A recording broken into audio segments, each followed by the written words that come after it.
Assalamualaikum warahmatullahi wabarakatuh. Perkenalkan saya Muhammad Hamzah Salam dengan NIM 08011182429016 praktikan Pro kelompok 1 2025. Di sini saya akan menjelaskan tentang codingan program bilangan prima. Nah, jadi maksud dari codingan ini adalah kita menunjukkan angka-angka bilangan prima dari angka awal sampai angka akhir. Misal dari angka 1 sampai angka 30 itu bilangan primanya itu apa aja. Nah, jadi di sini seperti biasa dimulai dengan include iStream headernya agar bisa ada si out-nya ya, ini sintaks-sintaksnya. Using namespace std agar tidak terjadi perulangan std. Jadi langsung saja di sini integer main untuk memulai program. Nah, lalu sini variabelnya di sini kita ada 1 2 3 4 5 6 variabel. Ya.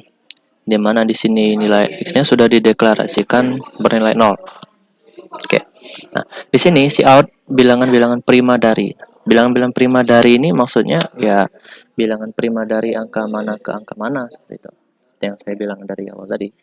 Untuk bilangan-bilangan prima dari itu menggunakan variabel a. Jadi kita input nilai dan akan disimpan ke variabel a. Lalu cout sampai cin b ini misalnya dia angka primanya itu dari 1 sampai 30. Nah, nanti 30 itu ada di B. Jadi nilai 30 disimpan di B. Nilai suatu angka disimpan di dalam variabel B. Nah, jika sudah, maka akan ada pernyataan kondisi, ya, pernyataan if. Nah, if jika A lebih kecil dari B, ya, di sini ya ini seperti yang di awal nih. Bilangan prima itu kan selalu positif ya. Selalu positif dan bersusun dari angka terkecil sampai angka terbesar. Nah, jadi untuk memulai suatu program ini, maka kita menggunakan pernyataan kondisi if A lebih kecil dari B. Nah, ibaratnya gini, angka bilangan prima dari 1 sampai 30. Nah, itu kan satunya itu kan A. Sedangkan 30-nya itu B. Berarti A lebih kecil dari B. Karena nilai A itu 1 dan nilai B itu 30. Nah, itulah mengapa kita menggunakan pernyataan kondisi di sini menggunakan if, dan jika nilainya benar, jika nilai A-nya lebih kecil daripada B, maka akan ada proses seperti ini. Tuh. Cout adalah, cout adalah ini nanti ini ya, cetak apabila sudah kita masukin ini sama ini, nanti dia akan keluar adalah. Misal kita contohin sini.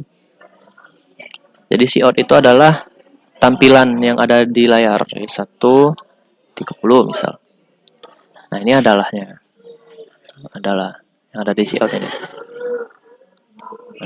Nah, seperti itu. Nah, sini ada pernyataan perulangan for. Di sini maksudnya adalah jika kondisinya I sama dengan A, lalu kita cek apakah I lebih kecil dari sama dengan B. Misal I sama dengan A. A kita anggap 1 ya. Karena kita masukkan nilai A-nya itu 1 tadi. Jadi nilai I-nya itu 1. Nah, lalu kita cek apakah 1 lebih kecil dari sama dengan B, yang dimana B itu adalah 30, maka dia ya, nilai benar. Nah, jika nilainya benar, maka masuk ke dalam sini. Masuk ke dalam sini, dia masuk ke pernyataan kondisi. Jika I lebih besar dari I, misal I tadi kan nilainya 1. Nah, apakah 1 lebih besar dari 1? Tidak. Nah, karena dia tidak memenuhi, maka dia masuk ke sini lagi. Masuk ke perulangan lagi. Dan mengulang I++. I++ itu maksudnya I tadi kan 1. I++ itu I tambah 1, jadi I-nya 2. Nah, lalu kita masuk ke apabila I-nya sama dengan 2. Apabila I sama dengan 2, di sini kita cek apakah 2 lebih kecil dari sama dengan B? Ya, ternyata benar. Nah, kalau benar, maka dia masuk turun lagi ke if. Cek I-nya sekarang 2. Apakah 2 lebih besar daripada 1? Ternyata benar. Maka akan ada proses X sama dengan 0. Nah, ini sebenarnya ini sudah tidak perlu lagi ya, karena nah, karena sudah kita sudah dideklarasikan di awal tadi.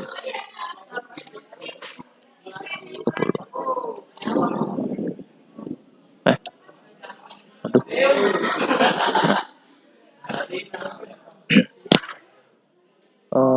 Oh iya, deklarasi fungsi X. Oh, fungsi X itu untuk menambah bilangan prima. Oh, berarti. Oh ya, benar benar benar benar di sini berarti. Nah, ya di sini. Berarti ini dihapus. Nah, karena deklarasinya dimulai di sini. Ya, maaf ada.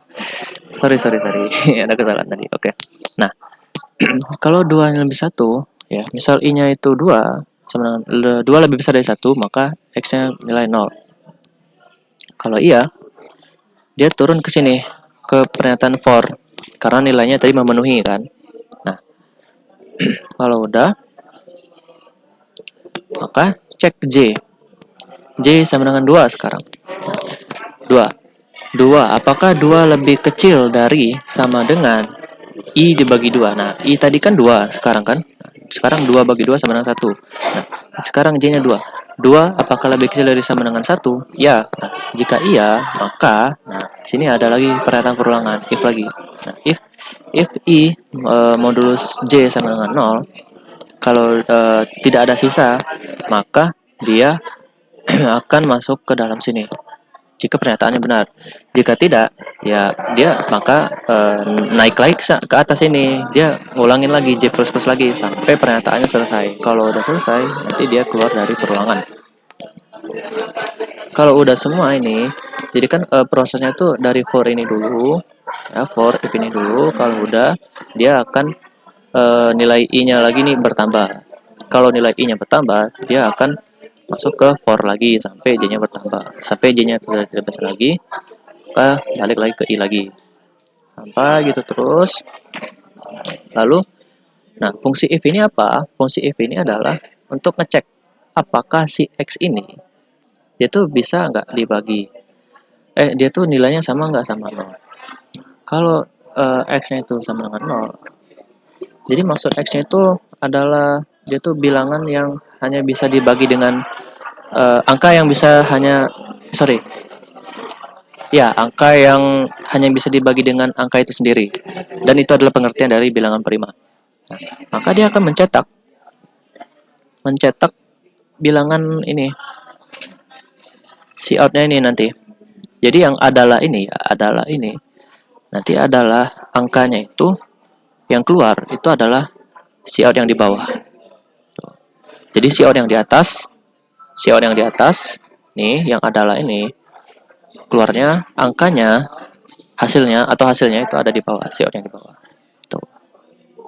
Nah, udah. Lalu sini else. Nah, else ini adalah kebalikan dari if ini tadi. Kalau misal if, ya, kalau misal A lebih besar daripada B, misal, maka dia tidak valid. Kenapa? Karena yang namanya susunan bilangan prima itu dari angka terkecil ke angka terbesar. Maka apabila bilangan prima dari angka terbesar sampai angka terkecil itu tidak bisa atau tidak valid. Oke. Baik, itu dia tadi untuk codingan CPP-nya.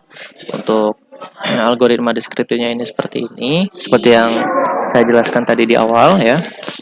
Melakukan perulangan berkali-kali. Jika sudah keluar perulangan segala macam, cetak dan lain-lain. Lalu pseudocode-nya ini ya. Dari awal variabel bikin bla bla bla bla bla bla bla, ini ada banyak right sampai ini kurang lebih sama kayak yang di codingan ya, karena memang apa yang ada di pseudocode ini ya apa yang ada di codingan itu gitu. Ya, ya. Dah. Dan ini adalah flowchart-nya. Oh, mana sih? Nih. Mulai dari start, variabelnya ada A dan B. If lebih kecil dari B. Kalau dia benar, bernilai benar, true, maka dia akan ada outputnya itu adalah bla bla bla bla bla. Nah, ini ada sambungannya ya. Karena ini tidak muat, maka disambung dengan lambang ini, lambang bulat. Lalu jangan lupa dikasih variabel di sini x untuk nandain dia sambungan dari alur yang mana seperti itu. Ya. Terus, udah Jadi ya ini saja yang dapat saya sampaikan untuk program bilangan prima. Apabila ada kesalahan kata atau kekurangan saya mohon maaf. Saya akhiri. Wassalamualaikum warahmatullahi wabarakatuh.